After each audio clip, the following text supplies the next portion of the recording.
ഓരോ ലെയർ ആയിട്ടാണ് നമ്മൾ ചേർക്കുന്നത്. ആദ്യം ഒരു ലെയർ ഇട്ട ശേഷം കുറച്ച് കാഷ്നട്ട് റൈസൻസും കൂടെ ചേർക്കാം. ഇതിലേക്ക് ഞാൻ കുറച്ച് പൈനാപ്പിൾ പീസസ് കൂടെ ചേർക്കുന്നുണ്ട്.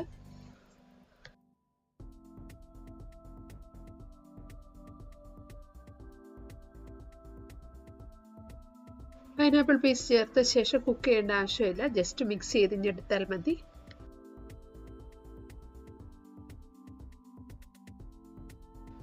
അതുപോലെ വളരെ ഈസി ആയിട്ട് എന്നാൽ നല്ല ടേസ്റ്റി ആയിട്ടുള്ള നമ്മുടെ ഫ്രൈഡ് റൈസ് നന്നായിട്ട് കുക്കായിട്ട് കിട്ടിയിട്ടുണ്ട്.